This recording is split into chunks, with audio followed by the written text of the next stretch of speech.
Olá, está começando mais um Notícias Mundial. No programa de hoje, o assunto é terceirização e o nosso convidado é o Dr. Júlio Conrado, advogado trabalhista do escritório Fritz, Nunes e Conrado, advogados e consultores. Nosso agradecimento desde já para o doutor que está aqui com a gente, o doutor Júlio. Doutor, muito obrigada por ter aceito e trazer um tema tão importante ao nosso público. Nós é que agradecemos a vocês a oportunidade e o convite de estarmos presentes aqui e a gente espera colaborar para esclarecer e fazer com que os telespectadores tenham condições de um melhor entendimento sobre a terceirização. Ótimo, muito obrigada, doutor. Bom, e para a gente começar, é claro, nossa produção sempre faz aquela matéria especial para a gente dar uma introdução no programa antes de começar, então, de fato, a entrevista. Vamos lá! Em março de 2018, entrou em vigor a lei que alterou os dispositivos da Lei de 1974, que dispõe sobre a terceirização.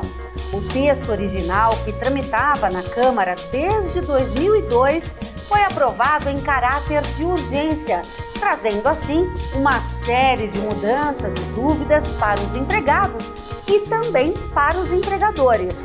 A principal dúvida é com relação à possibilidade ou não de se terceirizar qualquer tipo de atividade da empresa. Bom, e nós vimos aí esta matéria e agora então eu volto a minha pergunta ao Dr. Júlio e para a gente começar, vamos entender o que é a terceirização. Doutor, por favor. Priscila, na realidade, essa lei que foi aprovada recentemente, ela apresentou alguns avanços em termos econômicos na legislação que era vigente até então. O que acontecia? A lei original, o texto original, ele vedava terminantemente a utilização de terceirização para atividades fim e permitia apenas as atividades meio. Vamos distinguir o que é uma e o que é outra. A atividade fim é o objeto social em si da empresa. E a atividade meio é qualquer outro tipo de atividade que a empresa exerce e que se utiliza para atingir o objeto social da empresa. E, doutor, era uma lei bastante antiga, né? Vamos dizer, de 1974, né? Isso. Ela foi necessária para os dias de hoje, o senhor acredita? A gente vê como muito apropriado essa modernização. Eu costumo dizer que a legislação ela tem que acompanhar o momento atual da sociedade. Hoje o que a gente vê é uma flexibilização das relações de trabalho e das relações econômicas. A legislação, na maneira que ela era posta originalmente, ela engessava demais as relações trabalhistas. E com essa possibilidade de uma flexibilização, diríamos assim, da terceirização, isso se adequa ao momento atual da economia. Então o senhor vê com bons olhos essa questão? Sem dúvida, até porque o momento econômico que o país atravessa, que não é muito favorável... 13 milhões de desempregados, 14 milhões de pessoas, sem contar as pessoas que militam no mercado informal também, que não tem carteira assinada. Quer dizer, esse número acaba transbordando. Subindo mais, né, muito doutor? mais. E o que acontece? O governo precisa, a sociedade precisa de mecanismos para tentar fazer uma inserção, uma reinserção dessas pessoas dentro do mercado formal. E a terceirização, então, seria uma possibilidade? Sem dúvida, uma possibilidade concreta. Concreta, porque facilitou-se com a adoção do texto, com a modificação, que foi aprovado inclusive pelo STF agora, porque existiam dúvidas em relação à possibilidade irrestrita, e o STF acabou de sinalizar dizendo que pode, de maneira irrestrita, a terceirização. Vamos lá. A lei modificada, ao dispor sobre o trabalho temporário, ela também pode abranger sobre qualquer tipo de atividades executadas em uma empresa? Sem dúvida, é o que a gente estava colocando preliminarmente, que é atividade fim e atividade meio. Como eu disse inicialmente, o texto legal permitia apenas e tão somente a terceirização de atividades meio. atividades pelo qual a empresa vai se utilizar para o cumprimento desse objetivo social. Agora, com a legislação revigorada, vamos dizer assim, é possível tanto a atividade fim como a atividade meio ser terceirizada. Bom, então fica claro que então, todas as funções, sem distinção, podem ser terceirizadas. Isso mesmo, Priscila. Qualquer função pode ser terceirizada dentro da empresa. Qualquer cargo, enfim. Qualquer um. Tá certo. Qualquer cargo. E, doutor, o senhor acha que para a economia tem um grande impacto, então, essa... Ela deveria ter mais do que a gente vê hoje em dia. Eu acredito que sim, porque só não existe, não se constata na prática efetivamente essa melhoria, esse incremento da economia em função da própria situação, da própria conjuntura econômica que o país vive. A gente espera e tem... agora, nesse janeiro, daqui para frente, a né, coisa doutor? flua de uma maneira mais espontânea e mais visível aos olhos da população, que acaba vendo com incredulidade a terceirização e a própria reforma trabalhista. Tá certo. E a nova lei, ela se aplica aos empregados terceirizados antes da lei já entrar em vigor? Sim, sim. Já é válido? Já é válido. A reforma trabalhista, a partir de novembro, passou a vigorar e abrange a todo o... Ainda que não tenha sido... Ela já passou a vigorar, então, desde novembro, o senhor disse? Sim, novembro de 2017. O tempo vago da lei já passou? Já passou. Já está em pleno vigor e se verificou na Justiça do Trabalho, vamos dizer assim, uma diminuição na distribuição dos processos na ordem de mais ou menos de 40% a 50% aqui na capital de São Paulo. Não. Quer dizer, é um grande impacto. Sem dúvida, porque... Porque é o que o senhor atribui? Infelizmente, o que se via era a posição do empregado como um franco atirador, como não existia o Instituto da Sucumbência. O que seria a sucumbência? Você entrou com uma ação, você perdeu, você vai pagar os honorários da parte contrária num valor equivalente ao valor do pedido. Então, se via na prática valores astronômicos de uma relação de trabalho, de vínculo de poucos meses. Você via lá ações de 30, 40 mil falando em 3 meses de trabalho. Hoje, você já não... poucas são as pessoas que vamos dizer assim, pagar para ver um negócio desse. Então, houve um redimensionamento e uma adequação à realidade dos fatos, né? As pessoas hoje vão reclamar efetivamente aquilo que lhe é devido. Por isso que impactou no volume de distribuição das ações. É mais honesto e acaba sendo bom para ambos, né, doutor? Sem dúvida, porque o que se viu também, o que se constata hoje, é uma prestação jurisdicional, uma sentença do juiz muito mais célere, muito mais rápida. Antigamente você via processos que se arrastavam lá por 10 anos. Hoje você vê a coisa resolvida no máximo em 2 anos. Quer dizer, isso nós estamos falando em tempos de tribunal e tudo. Hoje uma sentença, a marcação, você deu entrada numa ação hoje, daqui a 2 meses já tem audiência marcada, coisa que era inimaginável antes disso. Há quanto tempo, mais ou menos, a gente... Antes da própria reforma, antes de novembro, eram coisas assim, marcava audiência com 6 meses de distância da data da distribuição, e hoje é super rápido. Existem varas que é meio que para um lapso de tempo de 30 dias. Sim.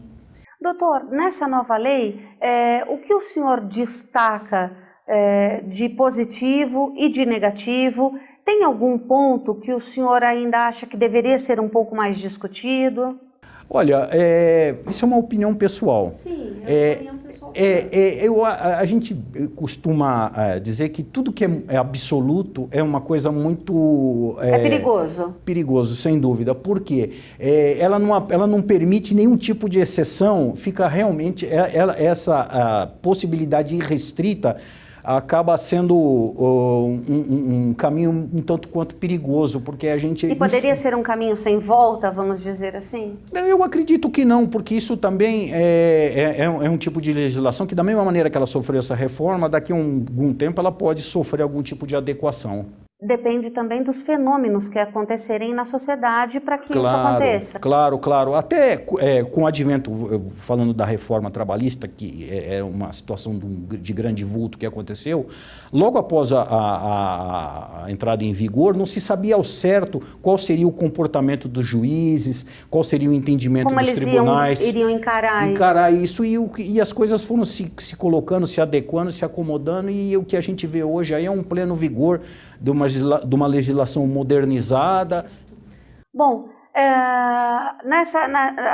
perde o trabalhador, ele perde algum direito trabalhista após a nova lei da terceirização?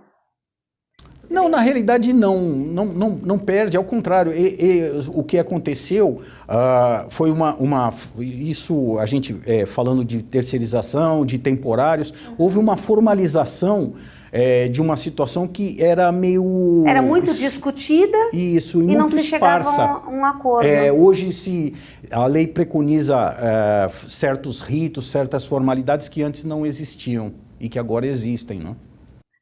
Bom, a gente daqui a pouco volta, nós vamos para um breve intervalo. Hoje eu estou aqui recebendo no nosso estúdio o Dr. Júlio, ele que é advogado trabalhista, está aqui com a gente, trazendo informações importantes nesse janeiro, né, que a gente já começa com grandes mudanças no nosso país, a começar pelo nosso presidente eleito já no dia 1º de janeiro. Então nós vamos ter aí um Brasil passado a limpo, não é mesmo? E com essa nova legislação ainda muito discutida no ano de 2018, e nós vamos saber um pouco mais como que fica e como ela passa a valer agora, então, em 2019. Mas você não saia daí, continue com a gente que a gente volta rapidinho.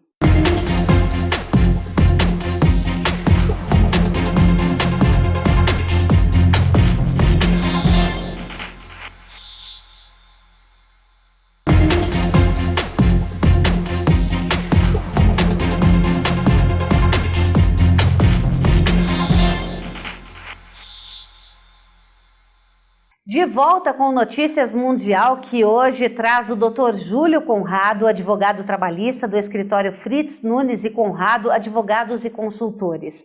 No programa de hoje nós estamos falando sobre a terceirização, um projeto de lei que foi aprovado dentro da reforma trabalhista do ano passado, de 2018, e que já está sendo colocado em prática. A princípio gerou muita discussão entre as pessoas, entre empregadores, empregados.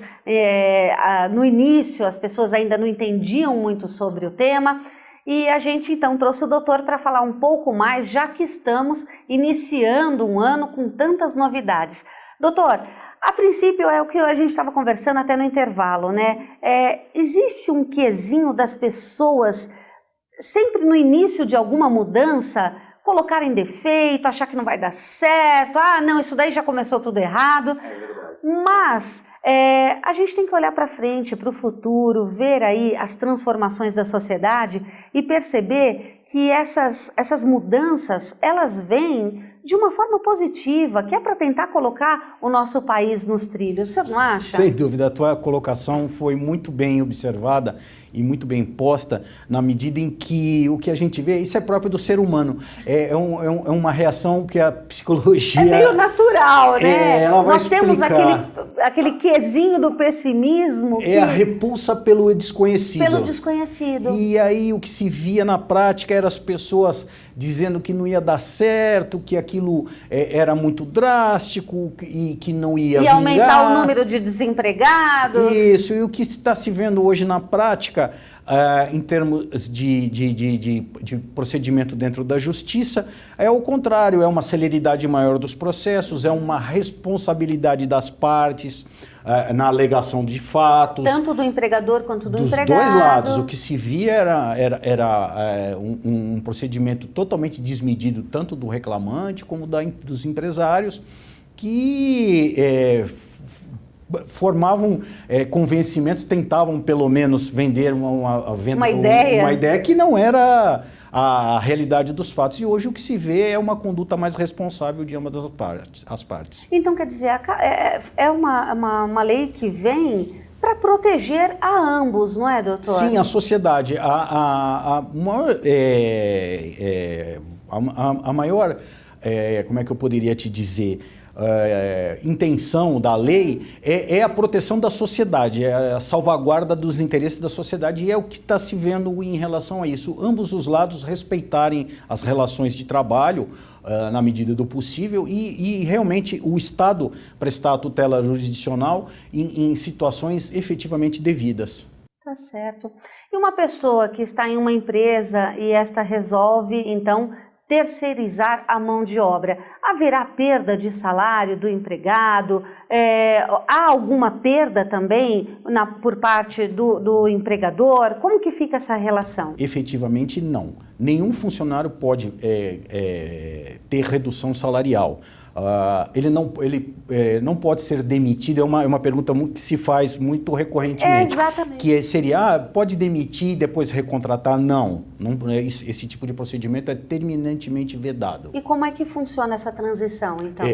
Em tese, o que poderia ser feito seria uma recontratação, mas passados 180 dias da data do desligamento. E isso fica inoperável, impraticável na prática, no dia a dia, da empresa. Então, se efetivamente se optar pela terceirização e a dispensa dos funcionários, isso não vai se tornar inviável a recontratação. Tá certo. Bom, e o profissional terceirizado, ele tem os mesmos direitos dos trabalhadores de uma empresa? Sem dúvida. Tudo que estiver previsto na convenção... Na CLT? Na convenção coletiva, em termos de direitos... De cada profissão. De cada categoria profissional está assegurado ao terceirizado também e ao temporário. Doutor? Eu acrescentaria... Como é que fica a situação do temporário? Muito bem colocado pelo senhor. O temporário... Como é caracterizado um funcionário temporário? Isso também foi uma alteração na legislação muito interessante, que a questão do trabalhador temporário era uma situação que padecia de certas formalidades legais. E de um olhar mais criterioso. E isso veio com a legislação também que foi atualizada, na medida em que se parametrizou, se formalizou quesitos para a adoção de funcionário temporário, do trabalhador temporário. Eles, doutor? Você não pode simplesmente contratar um funcionário temporário e demiti-lo. E sem qualquer justificativa, precisa que esteja caracterizada a necessidade por sazonalidade, ou seja, ele tem uma demanda de mercado superior ao que ele tem de oferta de mão de obra para prestação, para atender essa demanda. Ou seja, a empresa, o comerciante é o exemplo mais clássico, nas épocas de Natal, de Dias das Mães... Que acabam contratando uma mão de obra a mais para poder atender por prazo determinado. Isso não pode ser em caráter indeterminado e se ficar... E empurrando. Não. O contrato temporário é de 180 dias no máximo, prorrogáveis por mais 90. Então ele tem um teto, que seria o de 180. Perfeito. E no caso da necessidade, o mercado ainda aquecido... Justificável.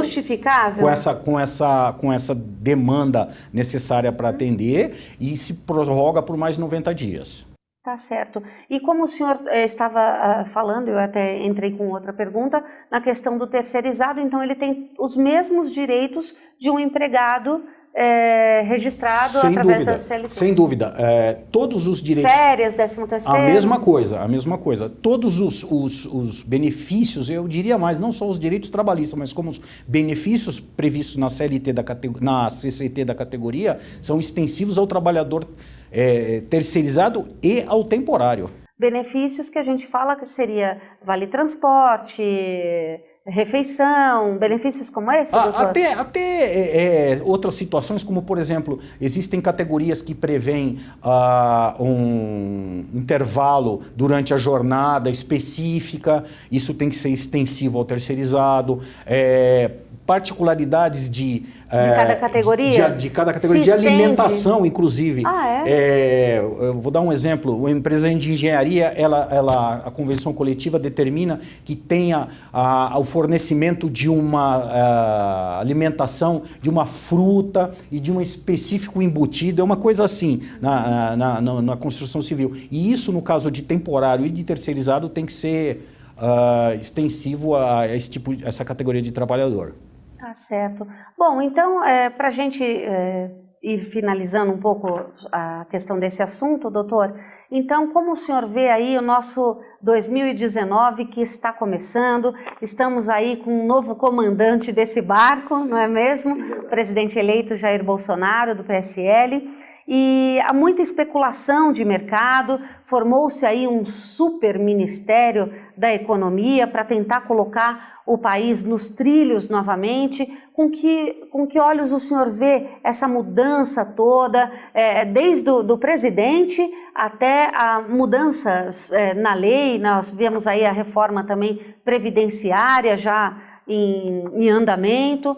Como o senhor... A gente vê com bastante otimismo por conta de toda essa modernização que a gente vê manifestamente aplicada no curso de todas essas reformas. Essa modernização na relação de trabalho, na relação de consumo e na relação comercial da sociedade é um indicativo de um futuro bem promissor, e a gente espera que tudo isso venha a se consolidar, porque fatalmente isso vai trazer um incremento na economia, a gente tem certeza disso. É um exemplo, exemplos não nos faltam de outras economias em outros países que adotam esse tipo de relação econômica e social e que tem êxito e prosperidade. E a gente espera que isso também seja constatado e verificado aqui no Brasil a partir do ano de 2019.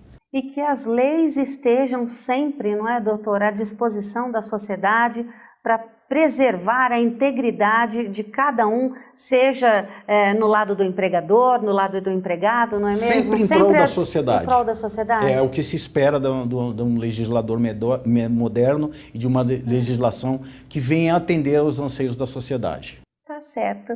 Muito obrigada pela participação do senhor aqui, trazendo um tema tão importante já para a gente iniciar aí o ano, com essas mudanças todas que a gente vem passando, e vamos passar por muitas outras ainda, não é, doutor? Sem dúvida. De forma bastante positiva. A gente tem que caminhar conforme os fenômenos que vão acontecendo na sociedade e atendendo a cada um em sua necessidade, seja individual ou coletiva, né? Nós aqui agradecemos a oportunidade, estamos à disposição para sempre que necessário vir aqui para esclarecer e tentar contribuir para o maior esclarecimento da população. Muito obrigada, doutor. Nós que agradecemos. Bom, hoje a gente conversou com o doutor Júlio Conrado, advogado trabalhista do escritório Fritz Nunes e Conrado, advogados e consultores. A gente falou sobre a questão da terceirização aqui no nosso programa. Espero que você aí de casa tenha tomado conhecimento, porque é bom, antes da gente criticar, pelo menos saber, entender um pouco mais sobre o assunto, para que a gente possa então falar e se sentir mais confortável diante dessas mudanças. Agora você aí de casa não sai daí não, porque logo mais a gente volta com todas as informações da IMPD para você aí de casa. É rapidinho.